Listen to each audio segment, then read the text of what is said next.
दुनिया भर में करोड़ों लोग जिस गुरु को मॉडर्न एरा का स्पिरिचुअल गाइड मानते हैं, उसी गुरु पर अपनी ही वाइफ के मर्डर के चार्जेस लगे हुए हैं। जो गुरु खुद क्लेम करता है कि उसका यह तीसरा जन्म है और तीनों जन्मों का एक ही पर्पस रहा है, एक मिस्टीरियस स्पिरिचुअल स्ट्रक्चर, ध्यान लिंगा का स्टेब्लिशमेंट। उन्हीं गुरु पर यह आरोप लगाया जाता है कि वे यंग लोगों का ब्रेन वॉश करते हैं और उन्हें अपने आश्रम में बांध कर रखते हैं। जो गुरु कहता है कि वो गॉड यानी ईश्वर से भी ज्यादा जानता है, उन्हीं के बारे में क्रिटिक्स सीरियस क्वेश्चन उठाते हैं। वाइफ की मिस्टीरियस डेथ से एनवायरमेंट की कंट्रोवर्सीज तक, आश्रम की छोटी छोटी एक्टिविटीज से साइंटिफिक क्लेम तक, उनके नाम के साथ जुड़े विवादों की लिस्ट बहुत लंबी है। लेकिन स्टोरी का दूसरा साइड भी है। यही गुरु आज दुनिया के सबसे इन्फ्लुएंशियल स्पिरिचुअल गुरु में काउंट होता है। करोड़ों फॉलोअर्स उन्हें सदगुरु कहकर बुलाते हैं। उनके वीडियोस इंटरनेट पर अरबों बार देखे जाते हैं। दुनिया के बड़े बड़े बिजनेसमैन, एक्टर्स, स्पोर्ट्समैन, पॉलिटिशियंस से मिलने आते हैं और 2017 में इंडियन गवर्नमेंट ने उन्हें देश के दूसरे सबसे बड़े सिविलियन अवार्ड पद्म विभूषण से नवाजा। हम बात कर रहे हैं स्पिरिचुअल गुरु जग्गी वासुदेव, जिसे सदगुरु के नाम से जाना जाता है। तो आखिर सच क्या है? क्या जग्गी वासुदेव सच में एक्स्ट्राऑर्डिनरी स्पिरिचुअल गुरु है? क्या सच में विजनरी सोशल लीडर और योगा टीचर है, या फिर इन सब के इर्द गिर्द एक इमेज बनाई हुई है? इस सब के पीछे कई स्टोरीज छुपी है जिनके ऊपर सीरियस क्वेश्चन उठते आए हैं। आज के इस एपिसोड में हम जग्गी वासुदेव, जिसे सदगुरु कहते हैं,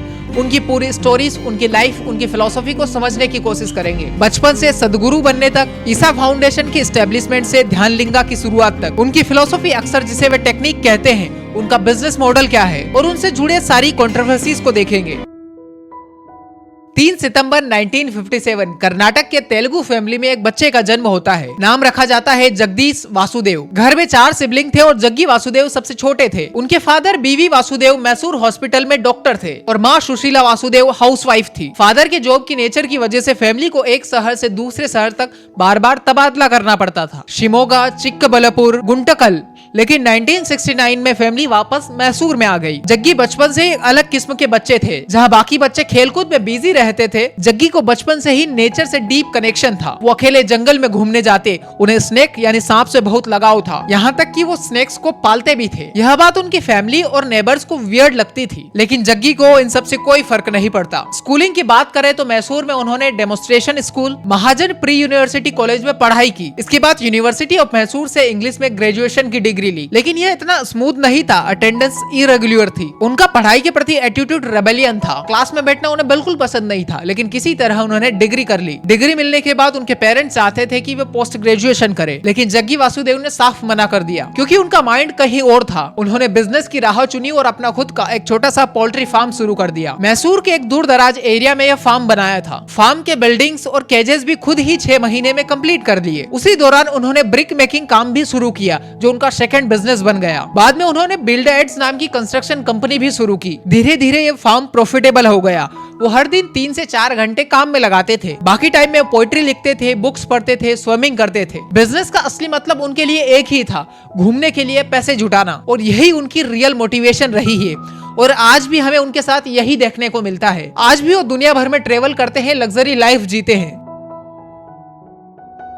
और यहीं से शुरू होती है एक ऐसी स्टोरी जिसे उनके करोड़ों भक्त ट्रुथ मानते थे, लेकिन उसी पर क्रिटिक्स सीरियस क्वेश्चन भी उठाते हैं। सदगुरु कहते हैं कि 13 वर्ष की उम्र में उनकी मुलाकात मल्लादिवर्ग राघवेंद्र से हुई। एक योगा गुरु है जो उनके नाना के घर आते थे। उन्होंने जग्गी वासुदेव को योगा आसन और प्राणायाम सिखाया। जग्गी ने इसे अपने डेली रूटीन का हिस्सा बना लिया और अपने पूरे युवावस्था में इसकी प्रैक्टिस जारी रखी। लेकिन यह प्रैक्टिस उनके अनुसार थी, बिना किसी स्पिरिचुअल एम्बिशन के। 23 सितंबर 1982 का वह दिन जग्गी वासुदेव के जीवन का टर्निंग पॉइंट बना, कम से कम उनकी स्टोरी के अकॉर्डिंग। वो उस दिन मैसूर के पास चामुंडी हिल पर गए और एक पत्थर पर बैठ गए। उनका कहना है कि वहां उन्हें एक स्पिरिचुअल एक्सपीरियंस हुआ। वे कहते हैं कि उन्हें नहीं पता था कि वो कहाँ एंड होते हैं और बाकी सब कहाँ शुरू होता है। यह एक्सपीरियंस कुछ मिनट का था या कई घंटों का, उन्हें कोई सेंस नहीं था। और जब वो पत्थर से उठे तब उनका क्लेम था कि वो एक अलग इंसान बन गए हैं। लेकिन यहाँ पर एक इम्पोर्टेंट फैक्ट है जो अक्सर दबा दिया जाता है। आंध्र प्रदेश की योगा टीचर ने न्यूज लॉन्ड्री को एक बार बताया कि 1984 में जग्गी वासुदेव और वो दोनों गोमटगिरी मैसूर में ऋषि प्रभाकर के पास सिद्ध समाधि योगा सीखने गए थे। यानी जो एनलाइटमेंट 1982 में चामुंडी हिल पर ऑलरेडी मिल चुकी थी, उसके 2 साल बाद भी जग्गी किसी और के पास योगा सीखने जा रहे थे। इसी कोर्स में उनकी मुलाकात अपनी होने वाली वाइफ विजया कुमारी से हुई। ऋषि प्रभाकर ने जग्गी को कोयम्बटूर में एक अपना नया सेंटर खोलने के लिए भेजा था, लेकिन जग्गी ने सिद्ध समाधि योगा को नए सिरे से रीपैकेज करके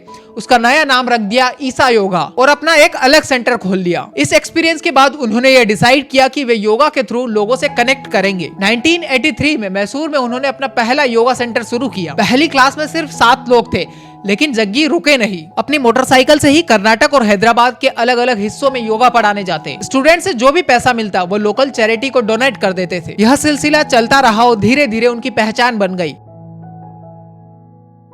1984 मैसूर में एक योगा क्लास के बाद विजय कुमारी, जिसे विज्जी कहा जाता है, जग्गी की उनसे मुलाकात हुई। विज्जी एक डिफिकल्ट मैरिज और डाइवोर्स से गुजर रही थी। दोनों ने साथ रहने के बाद इरप्पो फॉल्स की एक ट्रिप के दौरान महाशिवरात्रि के दिन सडनली मैरिज का डिसीजन ले लिया। 1989 में जग्गी की मां का किडनी डिसीज के कारण निधन हो गया। 1990 में जग्गी और विज्जी की एक डॉटर राधे जग्गी का जन्म हुआ। 1992 में जग्गी वासुदेव ने कोयम्बटूर के पास वेलियंगिरी माउंटेन्स की फुटहिल में ईशा फाउंडेशन की नींव रखी, एक नॉन प्रॉफिट ऑर्गेनाइजेशन के रूप में। यह आश्रम कोयम्बटूर सिटी से करीब 40 किलोमीटर दूर है। 1994 में आश्रम कैंपस में योगा क्लासेस शुरू हुए। 1996 में इंडियन हॉकी टीम के लिए एक स्पेशल कोर्स चलाया गया। फिर 1997 में अमेरिका में भी क्लासेस शुरू हुई। 1998 में तमिलनाडु की जेल में लाइफ इम्प्रिजनमेंट काट रहे प्रिजनर्स के लिए योगा प्रोग्राम्स चलाए जाने लगे। ईशा फाउंडेशन का फ्लैगशिप प्रोग्राम है इनर इंजीनियरिंग, जो लोगों को सिंपल योगा प्रैक्टिस और संभवी महामुद्रा से इंट्रोड्यूस कराता है। प्रोग्राम का मेन टारगेट ऑडियंस है कॉर्पोरेट वर्ल्ड के वे लोग जो वर्क प्रेशर और मेंटल स्ट्रेस से गुजर रहे हैं। आज ईशा फाउंडेशन के प्रोग्राम 300 से ज्यादा सिटीज में चलते हैं। दुनिया भर में इसके वॉलेंटियर और सेंटर्स है। फाउंडेशन को यूनाइटेड नेशंस की इकोनॉमिक एंड सोशल काउंसिल में कंसल्टेटिव स्टेटस मिला हुआ है। ईशा विद्या के नाम से एक एजुकेशनल इनिशिएटिव भी चलता है, जिसका एकमात्र गोल है रूरल एरिया में एजुकेशन लेवल को उठाना। करंटली 7 ईशा विद्या स्कूल चल रहे हैं, जिनमें करीब 3000 स्टूडेंट्स पढ़ते हैं।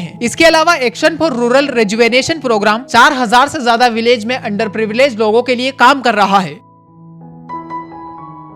ध्यान लिंगा, ये वर्ड सुनते ही सदगुरु के फॉलोअर्स के मन में एक डीप रेवरेंस की फीलिंग आती है, और इसकी वजह से वो क्लेम जो सदगुरु खुद करते हैं कि यह ध्यान लिंग बनाना उनके 3 जन्मों का एकमात्र उद्देश्य रहा है। उनकी स्टोरी कुछ ऐसी है। आज से करीब 370 साल पहले एक योगी का जन्म हुआ था, जिसका नाम था शिवा योगी। शिवा योगी मोक्ष की तलाश में था, और एक दिन एक साधु आया। जिस साधु ने शिवा योगी को एक ऐसा इम्पॉसिबल प्रोजेक्ट दिया, एक ऐसी एनर्जी स्ट्रक्चर बनाना जो एक लिविंग गुरु की तरह काम करे और जिसमें खुद शिवा की एनर्जी हो। शिवा योगी ने अपनी पूरी लाइफ लगा दी इस पर, लेकिन वो फेल हो गए और मर गए। लेकिन मरने से पहले उन्होंने अपने अगले जन्म की भी तैयारी कर ली थी। फिर सदगुरु श्री ब्रह्मा के रूप में इनका सेकंड जन्म हुआ, जो इस प्रोजेक्ट के बहुत करीब पहुंच गए थे, लेकिन यह काम फिर इनकम्प्लीट रह गया। समाधि लेने से पहले उन्होंने अपने तीसरे जन्म की भी प्लानिंग तय की थी कि वो किस माँ की कोख से जन्म लेंगे और कौन से 2 और लोग उनके इस मिशन में हेल्प करेंगे, और वो 2 लोग अगले जन्म में किस माँ से जन्म लेंगे। फिर 1957 में जग्गी वासुदेव के रूप में उनका तीसरा जन्म हुआ। उनके साथ 2 और लोग आए, एक शिष्य जिसे भारती कहा जाता है, और दूसरी थी विजया कुमारी, यानी जग्गी की वाइफ विज्जी। इन तीनों का एक ही मिशन था, तीनों की लाइफ एनर्जी से ध्यान लिंगा के 7 चक्रों को एक्टिवेट करना और ध्यान लिंगा को कंस्ट्रक्ट करना। यह 15,000 साल पुरानी प्रोफेसी थी, लेकिन डेस्टिनी ने एक बार फिर ट्विस्ट मारा। जब ध्यान लिंगा का काम 95% तक पूरा हो चुका था और केवल 1 हफ्ते में यह लगभग पूरा होने वाला ही था, तभी विज्जी यानी जग्गी वासुदेव की वाइफ की डेथ हो गई। जग्गी ने कहा कि विज्जी ने महासमाधि ले ली है। इसके बाद जग्गी ने अकेले 2 लोगों का काम किया, उनकी वाइफ का और उनका, जिसकी वजह से उनकी बॉडी पर बहुत बड़ा इम्पैक्ट पड़ा। वो सीरियसली बीमार और कमजोर पड़ गए थे, लेकिन उन्होंने गिव अप नहीं किया और 24 जून 1999 को ध्यान लिंगा कंप्लीट हुआ। उनके अकॉर्डिंग 15,000 साल पुरानी प्रोफेसी फाइनली पूरी हुई। यह भी कहा जाता है कि ध्यान लिंगा के बनने के बाद 42 साल की उम्र में सदगुरु ने अपना शरीर छोड़ने का निश्चय कर लिया था, लेकिन उनके शिष्यों ने उनके दाहिने पैर में कॉपर का एक पायल पहना दिया, जो उनके शरीर को उनके शिष्यों की एनर्जी से जोड़े रखता है। उनके भक्तों का मानना है कि आज अगर उनका यह पायल निकाल देते हैं तो वो तुरंत देह त्याग देंगे। ध्यान लिंगा एक कंस्ट्रक्टेड स्टोन स्ट्रक्चर है जो 4.3 मीटर यानी करीब 14 फीट ऊंचा है। यह यौगिक टेम्पल किसी एक रिलीजन या सेक्ट को डेडिकेटेड नहीं है। यहाँ हर रिलीजन, हर कास्ट और हर नेशनलिटी के लोग आ सकते हैं। टेम्पल के एंट्रेंस पर सर्वधर्म स्तंभ है, जिस पर कई रिलीजन के सिंबल्स अंकित है। सदगुरु की फिलॉसफी, जिसे वो फिलॉसफी नहीं कह के टेक्निक्स कहते हैं, उसे समझना भी बहुत जरूरी है। उससे भी ज्यादा जरूरी यह है कि यह टेक्निक्स या फिलॉसफी कहां से जन्मी। सदगुरु की फिलॉसफी का सेंट्रल पॉइंट यह है कि हर इंसान के लाइफ की क्वालिटी उसके भीतर से डिटरमाइन होती है, किसी भी बाहरी सर्कमस्टांसेस से नहीं। वे कहते हैं कि हैप्पीनेस, पीस और जॉय बाहरी चीजों पर डिपेंड नहीं होना चाहिए। उनकी योगा टीचिंग्स में बॉडी, माइंड, इमोशन और एनर्जी, इन चारों डायमेंशंस पर काम किया जाता है। वे कहते हैं कि योगा कोई एक्सरसाइज नहीं है, बल्कि एक साइंस है। वे यह भी क्लेम करते हैं कि उन्होंने अपने जीवन में कभी वेद या किसी भी तरह की और स्क्रिप्चर्स नहीं पढ़े, बल्कि उनका नॉलेज उनके अपने एक्सपीरियंस से आया, बुक्स से नहीं। वो 1 से 12 मेडिटेशन टेक्निक बताते हैं और कहते हैं कि ये साइंस के फ्रेमवर्क से आई है। लेकिन यहाँ पर एक बड़ा क्वेश्चन खड़ा होता है। ओशो यानी रजनीश ने डिकेड्स पहले द बुक ऑफ सीक्रेट में एग्जैक्टली इन्हीं 112 टेक्निक की बात की है। ओशो ने यह भी कहा था कि शिवा के पास कोई फिलॉसफी नहीं थी, बल्कि टेक्निक्स थी। ओशो ने यह भी कहा था कि टेम्पल्स, रिलीजियस बुक्स, ये सब केवल उस ट्रूथ का डिस्क्रिप्शन है, लेकिन अल्टीमेटली वर्थलेस है। ओशो ने कहा था कि एक फिलोसोफर जो ट्रूथ के बारे में सोचता रहता है वो उस ब्लाइंड मैन की तरह है जो लाइट के बारे में सोचता रहता है। सदगुरु ने इन्हीं सब बातों को अपनी लैंग्वेज में बताया। सदगुरु की स्टोरीज, उनका ड्रेसिंग सेंस, उनके लाइफस्टाइल भी ओशो से मैच करती है। एक एग्जांपल लेते हैं। सदगुरु एक ऐसी स्टोरी सुनाते हैं जिसमें एक वुमेन जे कृष्णमूर्ति के साथ शॉपिंग पर गई थी और उसने देखा कि कृष्णमूर्ति एक छोटी सी टाई चूज करने में बहुत टाइम लगा रहे हैं। उस वुमेन ने सोचा कि जो व्यक्ति टाई के बारे में इतना सोचता है वो अनलाइटेंड कैसा हो सकता है, और उसने कृष्णमूर्ति को छोड़ दिया। यही story word to word Osho ने अपनी बुक में लिखी है। इस स्टोरी में जो वुमन थी वो कृष्णमूर्ति को छोड़कर सबसे पहले ओशो के पास गई थी। वो भी ओशो की बुक में ही डॉक्यूमेंटेड है। तो सदगुरु को ये स्टोरी कहां से मिली? क्रिटिक्स का कहना है कि सदगुरु ने ओशो की पूरी टीचिंग, उनकी स्टोरीज, उनकी टेक्निक्स और उनकी एनलाइटेंड की लैंग्वेज सब कुछ एक न्यू पैकेज में सर्व कर दिया। लेकिन सदगुरु ओशो की तरह इतना मुखर होकर नहीं बोल पाते हैं, क्योंकि उन्होंने सीख लिया था कि अगर इतना मुखर होकर बोला जाएगा तो पॉलिटिशियन और देश की संस्था उन्हें टिकने नहीं देगी। इसी कारण उन्होंने साइंस, हिंदुइज्म और स्पिरिचुअलिटी का ऐसा मिक्स बनाया जो इस कंट्री में बिजनेस चलाने के लिए परफेक्टली सूट था। उनकी book inner engineering,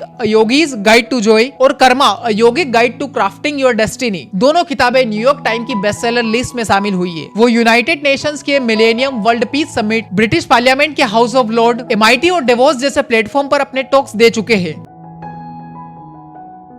Isha foundation एक नॉन प्रॉफिट ऑर्गेनाइजेशन है, यह फैक्ट है, और इसके रेवेन्यू सोर्स हमेशा से डिस्कशन और स्क्रूटनी का सब्जेक्ट रहे हैं। क्रिटिक्स का कहना है कि जग्गी वासुदेव ने अपने पोल्ट्री फार्म और कंस्ट्रक्शन बिजनेस को एक स्पिरिचुअल बिजनेस में कन्वर्ट कर लिया। यह मॉडल बहुत क्लेवरली डिजाइंड है। ईशा फाउंडेशन में कुछ भी जेन्युइनली फ्री नहीं है। हर छोटी से बड़ी चीज को डोनेशन के रूप में मांगा जाता है ताकि गवर्नमेंट को टैक्स भी न देना पड़े। स्पिरिचुअल प्रोग्राम्स बेचे जाते हैं, बुक्स और मर्चेंडाइज बेची जाती है, और सबसे इम्पोर्टेंट हजारों फुल टाइम वॉलंटियर्स जो बिना सैलरी के काम करते हैं। इनर इंजीनियरिंग जैसे प्रोग्राम की फीस हजारों रुपए में होती है, और इनमें कॉर्पोरेट पैकेज भी होते हैं जो लैक्स में जाते हैं। अलग अलग तरह के ऑनलाइन कोर्सेज की भी फीस होती है। ये सारा पैसा एक ऐसी ऑर्गेनाइजेशन के पास जाता है जिसके एक्सपेंसेस की कोई ट्रांसपेरेंसी नहीं है। 2006 में जग्गी वासुदेव ने तमिलनाडु में ट्री प्लांटिंग का प्रोजेक्ट ग्रीन हैंड्स शुरू किया। इसमें उन्हें न्यू फॉलोअर्स और वॉलंटियर तो मिले ही, साथ ही वहाँ के तत्कालीन चीफ मिनिस्टर करुणानिधि भी इस इनिशिएटिव में शामिल हो गए। इस प्रोजेक्ट ने साउथ इंडिया में उन्हें वाइडली पॉपुलर कर दिया। यही स्ट्रेटेजी उनकी आगे भी कंटिन्यू रही। एनवायरमेंट और सोशल वर्क की आड़ में पॉलिटिशियन से कनेक्शन बनाना और अपना ब्रांड ग्रो करना। मीडिया में उनकी आइडेंटिटी एक वीकली शो के थ्रू बढ़ी। उन्होंने अलग अलग सेलिब्रिटीज के साथ बैठकर सोशल इशू, योगा और मेडिटेशन पर बात करना शुरू कर दिया। यह दोनों साइड के लिए बेनिफिशियल था। सेलिब्रिटी को भी पॉपुलैरिटी मिलती थी और जग्गी वासुदेव को भी। ग्रेजुअली बड़े से बड़े सेलिब्रिटी जग्गी वासुदेव से बात करने लगे। उनकी क्रेडिबिलिटी सिर्फ भारत तक सीमित नहीं रही,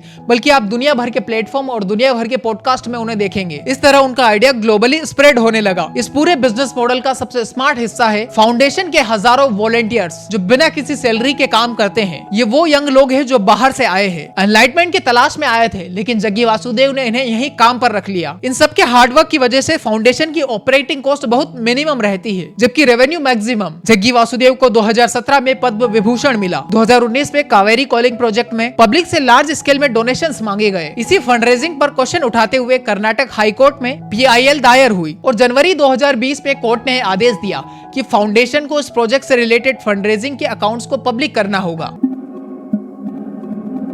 यह वो चैप्टर है जो सदगुरु की स्टोरी में बहुत ज्यादा डार्कनेस भरता है। 22 जनवरी 1997 ईशा योगा सेंटर में एक बड़ी गैदरिंग के बीच विजया कुमारी यानी विज्जी की डेथ हो गई। वो केवल 33 साल की थी। जग्गी वासुदेव ने कहा कि उन्होंने महासमाधि ली है, यानी मेडिटेशन की एक हाईली स्टेट में विलिंगली शरीर को छोड़ना। लेकिन ठीक 8 महीने बाद जग्गी के वासुदेव गंगाधर ने पुलिस में कंप्लेन फाइल करवाई। इंडियन एक्सप्रेस न्यूज ने छापा था कि कंप्लेन में कहा गया कि गंगाधर को अपनी बेटी की डेथ सस्पिशियस लगती है। लास्ट टाइम उन्होंने विज्जी को 15 जून 1996 को देखा था और 23 जनवरी 1997 को जग्गी वासुदेव का मैसेज आया कि उनकी डॉटर नहीं रही। उनकी बार बार रिक्वेस्ट के बावजूद भी जग्गी ने विज्जी की डेड बॉडी को जल्दबाजी में 24 तारीख के सुबह के 4 से 5 के बीच ही जला दिया, उनकी फैमिली के पहुंचने से पहले ही। गंगाधर ने यह भी कहा कि उनकी कम्युनिटीज में बॉडी को जलाया नहीं जाता बल्कि दफनाया जाता है, और यह भी कि जो लोग समाधि लेते हैं उनकी बॉडी को भी नहीं जलाया जाता है बल्कि दफनाया जाता है। तो फिर विज्जी की बॉडी को क्यों जलाया गया? उनका आरोप था कि जग्गी ने जानबूझकर बॉडी को इसलिए जल्दी जलाया ताकि सारे एविडेंस मिट जाए। गंगाधर ने यह भी आरोप लगाया कि आश्रम में जग्गी का एक शिष्या के साथ अफेयर था। पुलिस ने इन्वेस्टिगेशन की लेकिन बॉडी ऑलरेडी जल चुकी थी, तो कोई सॉलिड एविडेंस नहीं मिला, तो केस को क्लोज कर दिया। पुलिस की फाइनल रिपोर्ट में एक्नॉलेज किया गया है कि गंगाधर की आशंकाओं पर एडिक्वेट इन्वेस्टिगेशन नहीं हुई, जैसे कि रिलेशनशिप की भी जांच नहीं हुई और समाधि और क्रेमेशन के टाइम पर जो लोग प्रेजेंट थे उनसे भी पूछताछ नहीं हुई। अब कुछ फैक्चुअल क्वेश्चन है जो सदगुरु की अपने ही किताब से उठते हैं। जग्गी ने अपनी किताब में लिखा है कि विज्जी ने समाधि लेने का डिजायर 9 महीने पहले ही जाहिर किया था, लेकिन ये डिसाइडेड था, तो उन्होंने 1 हफ्ता और वेट क्यों नहीं किया जब ध्यानलिंगा को पूरा होने में सिर्फ 1 वीक बाकी था? और अगर ये उनके लाइफ का सबसे बड़ा मिशन था तो उन्होंने अपने पेरेंट्स को क्यों नहीं बताया? और वो सिर्फ 1 हफ्ते क्यों नहीं रुकी? क्योंकि उनका जन्म तो सिर्फ इसी उद्देश्य से हुआ था। सदगुरु खुद अपनी किताब मिस्टिक्स मजिंग्स में लिखते हैं कि विज्जी एक स्किल्ड योगिनी नहीं थी। उन्होंने पतंजलि के योग सूत्र भी नहीं पढ़े थे। जो महासमाधि ग्रेट योगीज 50-50 साल की साधना के बाद लेते हैं, वो फिर विज्जी ने कैसे ली? इसके अलावा जग्गी खुद लिखते हैं कि विज्जी को ये लाइफ मिशन पसंद नहीं था। उन्हें जग्गी और उनकी सिस्टर भारती से बढ़ती क्लोजनेस से भी तकलीफ होती थी। विज्जी हमेशा से एक नॉर्मल लाइफ चाहती थी। तब उनकी डॉटर राधे केवल 7 साल की थी, तो एक नॉर्मल लाइफ चाहने वाली अपने हस्बैंड की दूसरी डिसाइबल से डिस्टर्ब थी। यह क्वेश्चन हम किसी पर एलिगेशन लगाने के लिए नहीं उठा रहे हैं, बल्कि इसलिए उठा रहे हैं क्योंकि आज तक इनका कोई जवाब नहीं मिला। अब हम बात करते हैं उन कंट्रोवर्सीज की जो सदगुरु के नाम के साथ हमेशा से अटैच रही है। जब बीबीसी के एक रिपोर्टर सुदर्शन ने जग्गी वासुदेव से क्वेश्चन पूछा कि आश्रम का कंस्ट्रक्शन करने से पहले फॉरेस्ट डिपार्टमेंट की परमिशन क्यों नहीं ली गई, तब उनके पास इसका कोई जवाब नहीं था। तब उन्होंने रिपोर्टर से कहा कि वो अपनी बकवास खुद रखे और कैमरा बंद करवा दिया। और यह एटीट्यूड एक संत के मुंह से बहुत शॉकिंग लगता है। और यह बात हम कोई हवा में नहीं कह रहे हैं, ये वीडियो एविडेंस आज भी इंटरनेट पर उपलब्ध है। आदि योगी शिवा की 34 मीटर के स्टेचू के बारे में तमिलनाडु गवर्नमेंट ने कहा कि यह कंस्ट्रक्शन भी इलीगल है और इसके लिए कोई परमिशन नहीं ली गई। कंट्रोलर एंड ऑडिटर जनरल की रिपोर्ट ने कहा कि यह बायोडाइवर्सिटी जोन के रूल का ओपन वायलेशन है। जग्गी का पॉलिटिकल स्टेंस पर भी क्रिटिसिज्म होता रहा है। उन्होंने इंडिया में मुस्लिम रूल को ब्रिटिश रूल से भी वर्स ऑपरेसिव ऑक्यूपेशन डिस्क्राइब किया। सदगुरु ने 2019 के बालाकोट एयर स्ट्राइक का भी सपोर्ट किया। सिटीजनशिप अमेंडमेंट एक्ट के फेवर में भी बोले। जेएनयू क्रांतिकारी कन्हैया कुमार और उमर खालिद को जेल भेजने की बात भी कही। इन सब स्टेटमेंट के बाद उनकी हिस्ट्री और पॉलिटिक्स की अंडरस्टैंडिंग पर सवाल उठते आए हैं। स्टूडियो साइंस की एलिगेशन की बात करें तो सदगुरु का यह क्लेम है कि लूनार एक्लिप्स के दौरान कुक्ड फूड खाने से बॉडी के प्रेनिक एनर्जी कम होती है, लेकिन साइंस में इसका कोई बेसिस नहीं है। डिप्रेशन को लेकर भी वो कई मिसलीडिंग बातें करते हैं। ट्रेडिशनल इंडियन मेडिसिन में मर्क्यूरी के यूज के बैन पर विरोध में उनका स्टैंड है, जबकि मर्क्यूरी एक्सट्रीमली टॉक्सिक सब्सटेंस है। हिगस बोसोन पर उनके व्यूज और विभूति के बेनिफिट्स के उनके क्लेम्स साइंटिस्ट ने अनप्रूवन बताया है। इनर इंजीनियरिंग के कॉन्टेक्स्ट में वे यूनिवर्सिटी ऑफ कैलिफोर्निया की एक स्टडी साइट करते हैं, जिसके अकॉर्डिंग महामुद्रा से ब्रेन में 221% तक न्यूरोनल रीजनरेशन होता है। लेकिन इन्वेस्टिगेशन में पाया गया कि यह स्टडी एक डिसरेप्यूटेबल अल्टरनेटिव मेडिसिन एडवोकेट की जर्नल में पब्लिश हुई थी और यह केवल एक स्मॉल अनकंट्रोल्ड ग्रुप के सब्जेक्टिव स्ट्रेस लेवल को प्रेजेंट करती है। रैली फॉर रिवर्स और कावेरी कॉलिंग पर एनवायरमेंटलिस्ट ने कहा कि इनमें साइंटिफिक बेसिस की कमी है। Famous water conservationist Rajendra Singh ने एलिगेशन लगाया कि यह कैंपेन मनी और फेम की मोटिवेशन से चलाया गया है। कल्ट एलिगेशन की अगर बात करें तो कुछ एक्स डिसाइपल की फैमिली ने क्लेम किया है कि यंग लोगों को साइकोलॉजिकली इन्फ्लुएंस करके आश्रम में रोका जाता है और उन्हें उनकी फैमिली से सेपरेट किया जाता है। जब इसके बारे में आश्रम की एक रेसिडेंट से पूछा गया, तब उन्होंने कहा कि वो अपने विल से वहाँ है और उन्हें कोई फोर्स नहीं कर रहा, लेकिन फैमिलीज का पेन रियल है और ये क्वेश्चन हमेशा बना रहता है। एक और बड़ी बात, ओशो की सेक्रेटरी माँ आनंदशीला ने कहा कि जो काम सदगुरु कर रहे हैं वो झूठ और फ्रॉड है और ऑनेस्ट लोगों का ब्रेन वॉश करना बहुत आसान होता है।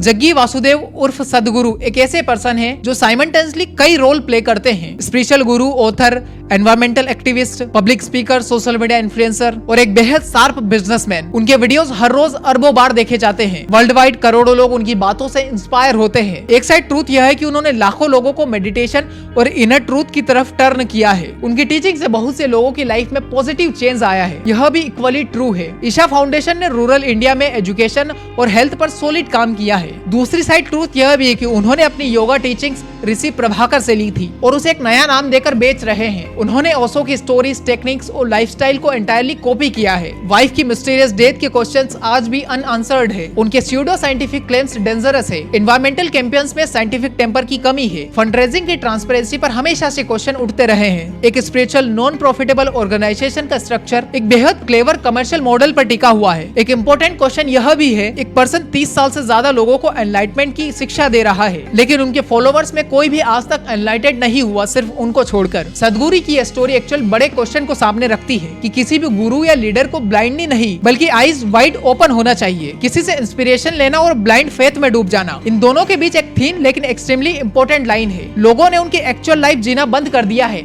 और फेक एनलाइटमेंट के पीछे भाग रहे हैं, जो हैवीली लगती है और प्रेजेंट मोमेंट से हमें बाहर निकाल देती है। लेकिन 99% लोगों को यह भी नहीं पता कि एनलाइटमेंट एक्चुअल में है क्या। वो बस एक हर्ड मेंटेलिटी और इन गुरुओं की मार्केटिंग का शिकार बन रहे हैं। एक बड़े स्टेज से जग्गी वासुदेव ने कहा था कि मैं जो कहूँ उसे मत मानो, उसे चेक करो, टेस्ट करो और देखो कि यह आपके एक्सपीरियंस से मैच करता है या नहीं। अगर हम सच में उनकी इस बात को सीरियसली ले तो यह उनकी सबसे बड़ी टीचिंग है। And may be this is also their biggest irony. जिंदगी से बड़ा कोई गिफ्ट, कोई एनलाइटमेंट नहीं है, इसलिए अपनी जो जिंदगी मिली है उसे प्रॉपर्ली जीने की कोशिश करो। हर चीज को क्वेश्चन करो, लेकिन हर्ट मेंटेलिटी का पार्ट मत बनो। सदगुरु और इनके जैसे तमाम गुरुओं को हम क्वेश्चन कर सकते हैं, लेकिन इनकी टीचिंग को, इनकी एक्चुअल एजुकेशन को नकार नहीं सकते, क्योंकि इनकी वजह से हजारों लोगों की जिंदगी में एक्चुअल चेंज आता है। इसीलिए हमेशा मैं इस चैनल पर कहता हूँ कि इन मास्टर्स की अच्छी और बुरी चीजों से हमें सीखना है। इन्हें कम्प्लीटली डिसएग्री करके दूर नहीं करना है, बल्कि जो चीजें अच्छी है, जो आपके लाइफ में बदलाव ला सकती है, उन्हें सबसे सीखिए। सदगुरु की कौन सी बातें आपको अच्छी लगती है और कौन सी बातें बुरी लगती है, हमें कमेंट सेक्शन में जरूर बताइए। और अगर आप ऐसे ही फिलोसोफर्स और उनकी फिलोसफी को समझना चाहते हैं तो इस चैनल को सब्सक्राइब भी कर सकते हैं। और हमेशा याद रखना, रेशनल होकर इरेशनल को भी समझना है।